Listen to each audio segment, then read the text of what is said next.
ഇന്ന് തയ്യാറാക്കാൻ പോകുന്ന ഗാജർ ഹൽവ അല്ലെങ്കിൽ ക്യാരറ്റ് ഹൽവ. അത് എങ്ങനെയാണെന്ന് നമുക്ക് നോക്കാം. ക്യാരറ്റ് ഹൽവയ്ക്ക് വേണ്ടി ഞാൻ 1/2 കിലോ ക്യാരറ്റ് എടുത്തു. ഇനി ഇത് തൊലി കളഞ്ഞിട്ട് നമുക്ക് ഗ്രേറ്റ് ചെയ്യണം. എല്ലാം ആദ്യം പീൽ ചെയ്തെടുക്കാം.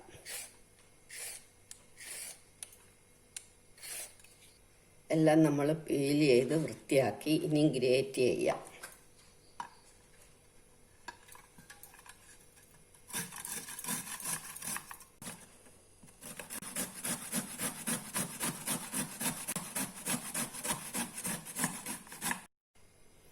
ക്യാരറ്റ് എല്ലാം ഗ്രേറ്റ് ചെയ്ത് നമുക്ക് അങ്ങോട്ട് നീക്കി വെക്കാം. എന്നിട്ട് അണ്ടിപ്പരിപ്പ്, ബദാം, പിസ്താഷ്യോ ഇതെല്ലാം നമുക്ക് ചെറുതായിട്ടൊന്ന് മുറിച്ച് അണ്ടിപ്പരിപ്പ് അങ്ങനെ മുറിക്കും. ബദാം നമ്മൾ കീറിയെടുക്കും. ഇതേമാതിരി ചെറുതായിട്ട് കീറിയെടുക്കണം. പിസ്താഷ്യോ നമ്മൾ ചെറുതായിട്ടൊന്ന് അരിഞ്ഞെടുക്കും. എല്ലാം അങ്ങനെ എടുക്കാം. ഇനി നമ്മളൊരു പാൻ അടുപ്പേ വെച്ച് 1 ടേബിൾ സ്പൂൺ നെയ്യ് ഒഴിക്കണം. എന്നിട്ട് നമ്മളുടെ അണ്ടിപ്പരിപ്പ്, പിസ്താഷ്യോ, ബദാം എല്ലാം ഇട്ട് ഒന്ന് മൂപ്പിച്ച് ചെറുതായിട്ടൊന്ന് മൂപ്പിച്ചെടുക്കണം.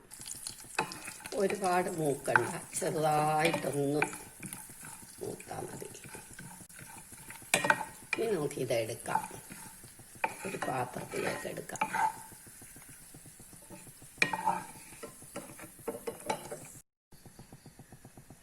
ഇനി ഇതിനകത്തേക്ക് ക്യാരറ്റ് ഇട്ട് നന്നായിട്ട് ഇളക്കണം.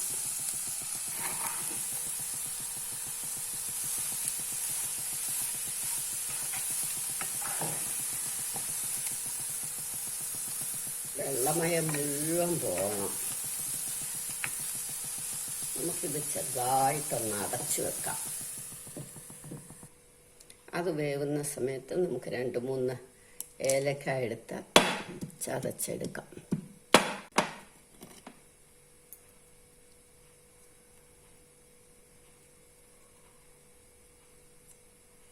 ഇതിൻ്റെ സീഡ് മാത്രം മതി. തൊലിയെല്ലാം കളഞ്ഞ് സീഡ് മാത്രമായിട്ട് എടുക്കണം. ഇനി നമ്മൾ ഈ സീഡൊന്ന് ചതയ്ക്കാം.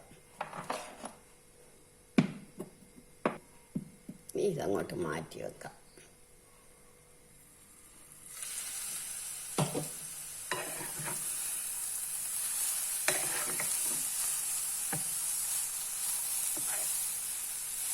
ഒന്നുകൂടി ഡ്രൈ ആവണം.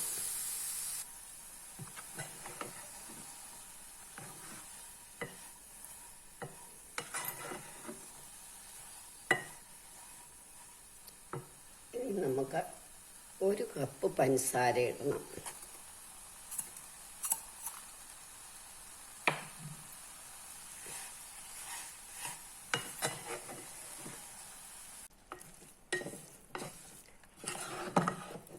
വരട്ടി വരട്ടി വരട്ടി എടുക്കണം. ഇത് നന്നായിട്ട് വരളാത്ത പഞ്ചസാര ഇട്ട് നന്നായിട്ട് വരട്ടി കഴിയുമ്പോൾ നമുക്ക് പാലൊഴിക്കണം. 1/2 ലിറ്റർ പാലൊഴിക്കാം.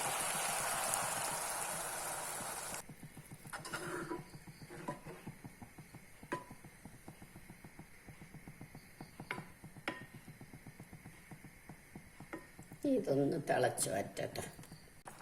ഇനി നമുക്ക് ചതച്ച് വെച്ച ഏലക്കായ കൂടി ഇടാം. കുറച്ചും കൂടെ വറ്റിയിട്ട അണ്ടിപ്പരിപ്പും ബദാമും ഒക്കെ ഇടാം. ഒന്നും കൂടെ വറ്റട്ടെ. നമ്മളുടെ ഗാജർ ഹൽവ റെഡിയായി. ഇനി നമുക്ക് വറുത്ത് വെച്ചിരിക്കുന്ന പിസ്താഷ്യോ എല്ലാം കൂടെ ഇടാം.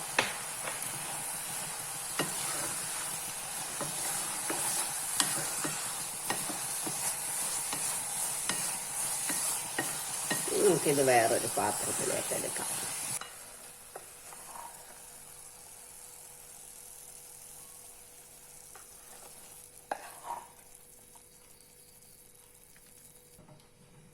നമ്മളുടെ ഗാജർ ഹൽവ റെഡിയായി. എല്ലാവരും ഇത് ട്രൈ ചെയ്ത് നോക്കണം. ഇഷ്ടമായെങ്കിൽ ലൈക്ക് ചെയ്യുവാനും സബ്സ്ക്രൈബ് ചെയ്യണം.